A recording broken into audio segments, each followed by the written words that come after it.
Arellano Marketing. Señor Arellano, usted habló de una nueva división en la estructura social del país y habló de seis nuevas subdivisiones. ¿Nos podría ampliar un poco eso, por favor? Sí, cómo no.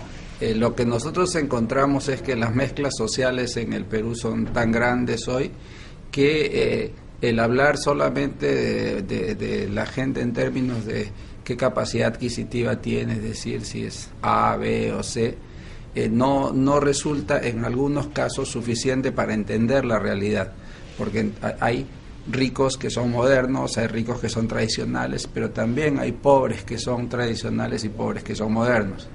Entonces, nosotros encontramos que hay 6 grandes estilos de vida de los peruanos, de los cuales 2 corresponden a los estereotipos tradicionales, o sea, los sofisticados, que son el 8%, y que son los jóvenes, tecnológicos, con mayor ingreso, y también en el otro extremo tenemos a los resignados, que son personas un poco mayores, más indígenas, con menores ingresos y resignados a su situación. Pero lo que nos deja es que hay un 96% de los peruanos que corresponden a un estilo donde se mezclan las clases sociales, ¿no? Tenemos a los progresistas, que son hombres a los que les interesa mucho el progreso, les interesa mucho el trabajo, pero que en términos de responsabilidad social no son muy colectivistas, no son personas a las que les interesa mucho el bienestar de la sociedad en su conjunto, sino también son más bien individualistas con respecto a su desarrollo. Sí. Bueno, y dentro de esto las mujeres también. ¿Por qué se ha hecho un cambio, por qué se ha hecho una separación específica de las mujeres modernas? Las mujeres modernas en realidad son mujeres que en el fondo son progresistas, serían como progresistas como un hombre en la medida en que quieren crecer y trabajar mucho como el hombre. La diferencia es que la mujer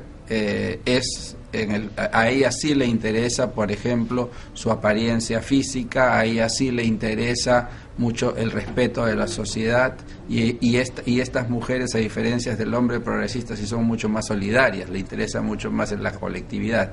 Entonces, el mismo hecho de ser mujer los diferencia en su manera de pensar, sobre todo con respecto a las relaciones sociales. ¿Cuál de todas estas divisiones es la que está en repunte, la que en un futuro será la característica del peruano? Pero medio. Hay 2 divisiones más, ¿no es cierto? Hay los adaptados. Claro, los adaptados, que son los conservadores, ¿no? Y las conservadoras, que es la mujer tradicional, mamá.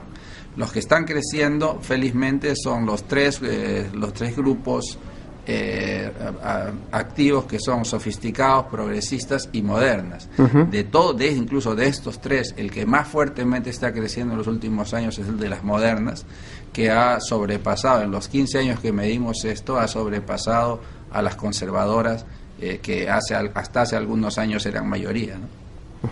Usted también habló de que las clases medias copiaban a las altas y las clases bajas copiaban a las medias, pero que esto con la nueva mayoría emergente, que usted rebautizó de divergente, no sucede lo mismo.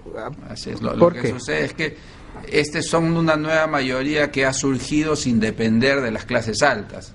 Antes las clases medias dependían de las clases altas, eran las asalariadas. Estas no, estas son clases que han surgido de la informalidad, que tenían su negocio y que han ido creciendo, pero por lo tanto no le deben nada a las clases altas y tampoco, tienen nada que admirarle.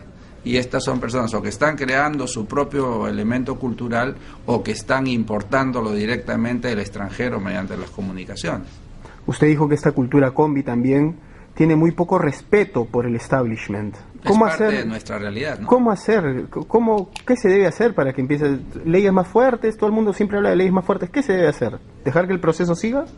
No, yo no creo que las leyes sea la salida. En realidad las leyes muchas veces existen ya y simplemente no son cumplidas. Yo creo que se necesita un acercamiento mucho más inteligente a estos grupos para integrarlos, o sea, hacerles ver que su interés pasa por el respeto de los demás, pero también entender cuáles son sus intereses personales, cuáles son sus intereses propios. La verdad es que si el Estado no les ha dado nada, ellos tampoco tienen por qué respetar al Estado. ¿No? Entonces, creo que se necesita un acercamiento en el cual haya un intercambio de beneficios de ambos lados. En ese sentido, ¿cuánto les interesa a ellos la responsabilidad social empresarial? Por el momento poco, porque son muy utilitarios, ¿no es cierto? La responsabilidad social para ellos, lo primero es tener una empresa por lo menos que respete que me dé productos de buena calidad, que me dé productos que no me hagan daño, y en algunos casos por lo menos que se acerque a mí. O sea, estamos en esa primera gran etapa. Necesita empresas que lo consideren a él como un cliente interesante, ¿no? Dentro de la clase A, ¿qué porcentaje representa esta mayoría emergente? Bueno, entre los progresistas y de la clase A debe haber más o menos 30% de lo que son la clase A están conformados por estos grupos progresistas y modernos, ¿no? Y lo vemos, o sea, muchísima gente que tiene mucho dinero, pero que son los nuevos empresarios, que pueden ser empresarios de grandes empresas, pero que o dueños de cadenas de ómnibus o de micros o lo que sea, pero que no quieren integrarse a esta sociedad, no les interesa comprarse una casa en Asia o cosas como eso, ¿no? Claro. Aparte de la gastronomía, ¿cuál es la otra área peruana que tiene ese gran potencial que tiene la gastronomía para hacer una imagen de marca peruana? Bueno, yo creo que el tema de textil es un tema que tiene mucho potencial, muy parecido, las características son las mismas. La textilería es muy variada de todo el Perú, la textilería tiene tradición, hay eso y en general el espíritu emprendedor también es una variable que une a los peruanos, ¿no? ¿Cuál es el próximo gran estudio que prepara Arellano? Bueno, estamos trabajando muy fuerte sobre las provincias, sobre el desarrollo de las provincias y empezamos a trabajar sobre las áreas rurales también, ¿no? El consumidor rural. Genial. Muchas gracias. Gracias a ustedes.